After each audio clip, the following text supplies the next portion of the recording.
নবম শ্রেণীর বাংলা বইয়ের নিরুদ্দেশ গল্পের উল্লেখযোগ্য প্রশ্ন উত্তর নিয়ে চলে এসেছি।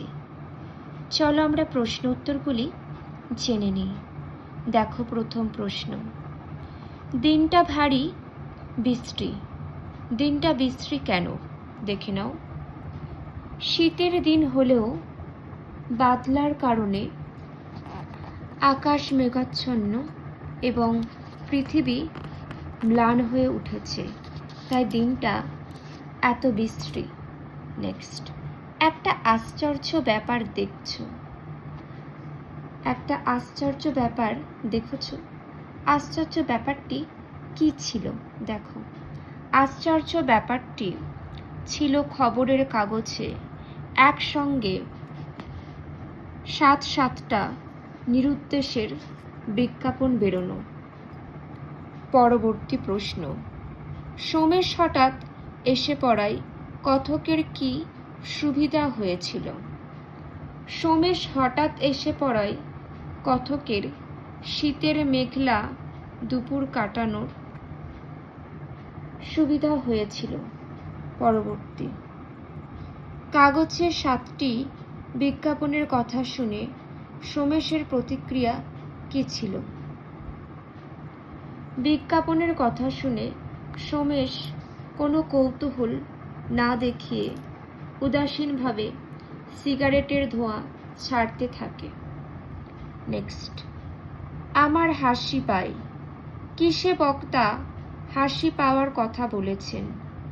কথক বলেছেন যে কাগজে নিরুদ্দেশের বিজ্ঞাপনগুলি দেখলে তার হাসি পায়।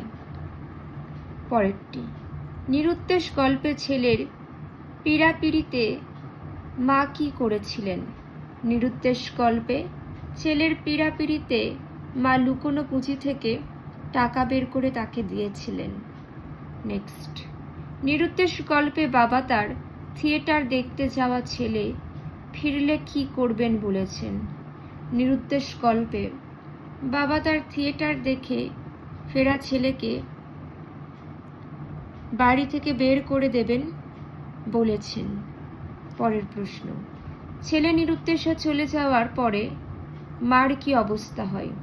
ছেলে নিরুদ্দেশে চলে যাওয়ার পরে মা খাওয়া বন্ধ করে দেন এবং বিছানা ছেড়ে ওঠেন না। পরের প্রশ্ন, এ অশান্তির চেয়ে বনবাস ভালো, এ কথা বলে বাবা কি করলেন বা করেন? এ অশান্তির চেয়ে বনবাস ভালো, এ কথা বলে বাবা খবরের কাগজের অফিসে যান। পরবর্তী প্রশ্ন দেখো, বাবা ছেলের খোঁজ পাওয়ার জন্য কি করতে গিয়েছিলেন? বাবা ছেলের খোঁজ পাওয়ার জন্য খবরের কাগজে বিজ্ঞাপন দিতে গিয়েছিলেন। নেক্সট, বিজ্ঞাপন দেওয়ার জন্য নিরুদ্দিষ্ট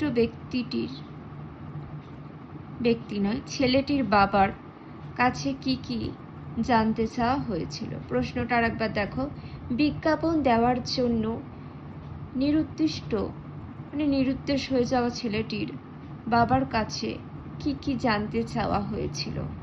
বিজ্ঞাপন দেওয়ার জন্য নিরুদ্দেশ হয়ে যাওয়া ছেলেটির বাবার কাছে স্পেসের পরিমাপ ও বিজ্ঞাপনের কপি এনেছেন কিনা জানতে চাওয়া হয়েছিল। পরের প্রশ্নটি দেখো, নিরুদ্দেশের বিজ্ঞাপনে বাবা কি লিখতে চেয়েছিলেন? নিরুদ্দেশের বিজ্ঞাপনে বাবা ছেলেকে ফিরে আসার জন্য আবেদন জানাতে চেয়েছিলেন। পরবর্তী প্রশ্ন, ছেলের নিরুদ্দেশের বিজ্ঞাপন দেওয়ার সময়ে বাবা সবথেকে বেশি কি নিয়ে চিন্তিত ছিলেন? বিজ্ঞাপন দেওয়ার সময় নিরুদ্দিষ্ট ছেলেটির মায়ের জল গ্রহণ না করার বিষয়টি নিয়েই তার বাবা সবথেকে বেশি চিন্তিত ছিলেন। পরবর্তী প্রশ্ন, খবরের কাগজে বিজ্ঞাপন প্রকাশের আগেই কি ঘটনা ঘটল? খবরের কাগজে বিজ্ঞাপন প্রকাশের আগেই নিরুদ্দিষ্ট ছেলেটি বাড়িতে ফিরে এসেছিল। পরবর্তী, ছেলেটি বাড়িতে ফিরে এসেছিল কেন? ছেলেটি তার গোটাকতক বই নিয়ে যাওয়ার জন্য বাড়িতে ফিরে এসেছিল। পরেরটি, অত আদর ভালো নয়। কে কাকে বলেছেন? প্রেমেন্দ্র মিত্র রচিত নিরুদ্দেশ গল্পে বাড়ি ছেড়ে চলে যাওয়া ও আবার ফিরে আসা ছেলের মা তার বাবাকে আলোচ্য কথাটি বলেছেন। উত্তরটি দেখে নাও। প্রেমেন্দ্র মিত্র রচিত নিরুদ্দেশ গল্পে বাড়ি ছেড়ে চলে যাওয়া ও আবার ফিরে আসা ছেলের মা তার বাবাকে আলোচ্য কথাটি বলেছেন। এখানেই শেষ করছি। কারোর কোনো মন্তব্য থাকলে অবশ্যই জানাবে।